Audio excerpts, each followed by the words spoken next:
నాకు తెలిసినటువంటి 2-3 విషయాలు చెప్పి సెలవు తీసుకుంటాను. సహకరించవలసిందిగా మీ అందరినీ కోరుకుంటూ ఉన్నాను.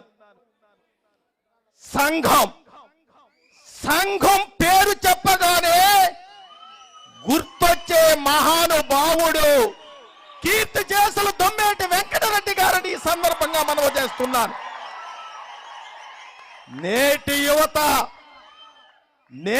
యువత కొన్ని నగ్న సత్యాలు తెలుసుకోవాలి. దయచేసి వినండి యువత.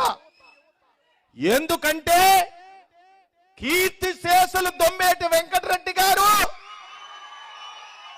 బోడస్కూరులో జన్మించారు. అమలాపురంలో బోడస్కూరులో జన్మించి ఆయన జన్మత ఒక పెద్ద భూస్వామి. ఆయనకి కష్టాలు పెద్దగా తెలియలేదు. ఆ రోజుల్లోనే భూస్వామిగా సంపన్న కుటుంబంలో జన్మించి వ్యాపారం చేయాలనే దృక్పథంతో బర్మా వెళ్ళి 40వ సంవత్సరం అంటే 1853లో పుట్టాడు మహానుభావుడు. 47 ఏళ్లకి రంగూన్ వెళ్ళాడు. బర్మా వెళ్ళి అక్కడ ఇటువంటి వారందరినీ సమీకరించి చైతన్యపరిచి ఒక సైన్యాన్ని తయారు చేసి బర్మాలో మేయర్గా చేసినటువంటి వ్యక్తి దొమ్మేటి వెంకటరెడ్డి గారంటే. అక్కడ మేయర్గా, ఎమ్మెల్సీగా అనేక పదవులు చేసినటువంటి మహానుభావుడు దొమ్మేటి వెంకటరెడ్డి గారు. ఆయనకు పెద్దగా అప్పటి వరకు కష్టాలు తెలియదు. యువత తెలుసుకోండి. చప్పట్ల తర్వాత కొడుతురు కానీ కొంత చరిత్ర తెలుసుకోండి దయచేసి. ఎందుకంటే ఆ మహానుభావుడు తిరిగి మరలా అమలాపురం బోడస్కూర్ వచ్చాడు. ఆ బోడస్కూర్ వచ్చిన తర్వాత పరిస్థితులు చూశాడు. ఒరే ఈడుగోడు, ఒరే చెట్టుగాళ్ళు, ఫలానా ఈడుగోడు సుబ్బయ్య గారు కొడుకు వెంకయ్య గాడు అని అమలాపురంలోనే ఒక అవమానకరంగా అగ్ర కులాలు పిలుస్తున్న దాన్ని తట్టుకోలేకపోయాడు. చలించిపోయాడు దొమ్మేటి వెంకటరెడ్డి గారు. ఏమిటి వ్యవస్థ, ఏమిటి ఇంత హీనంగా పిలుస్తున్నారు, ఈ పేరునే మార్చాలి అని ఉద్యమం చేశాడు, ఆలోచించాడు దొమ్మేటి వెంకటరెడ్డి గారు.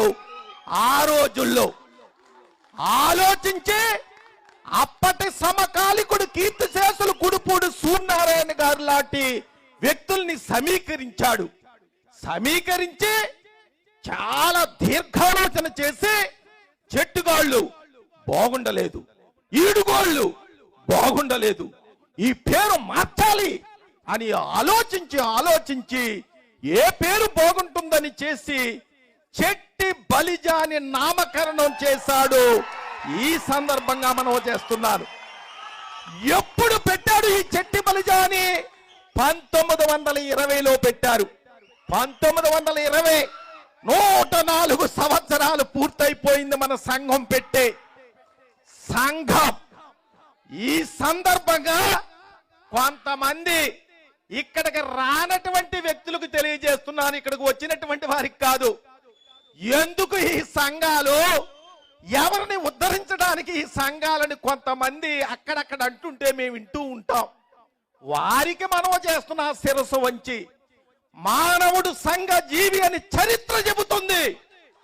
ఒక వ్యక్తిగా సాధించలేనటువంటి అపరిష్కృతమైనటువంటి సమస్యలు సమాజంలో మిగిలిపోతే 10 మంది వ్యక్తులు కలిసి ఒక సంఘం పెట్టుకుని ఆ సంఘం అనే కవచం ద్వారా ముందుకు చొచ్చుకుపోవచ్చు అనే దూరాలోచనతో ఈ దొమ్మేటి వెంకటరెడ్డి గారు లాంటి మహనీయులు సంఘాలు పెట్టారు. అది స్ఫూర్తిగా తీసుకుని ఇక్కడ వచ్చి మీరు సంఘం పెట్టారు. ఎవరికి కష్టం వచ్చినా మీరందరికీ కష్టం వచ్చినట్లుగానే భావించడానికే ఈ సంఘం ఉపయోగపడుతుందని ఈ నగ్న సత్యాన్ని మీ అందరికీ కూడా నేను మనవి చేస్తున్నాను. కాబట్టి సోదరులారా, నేను ముందుగానే మనవి చేస్తున్నాను.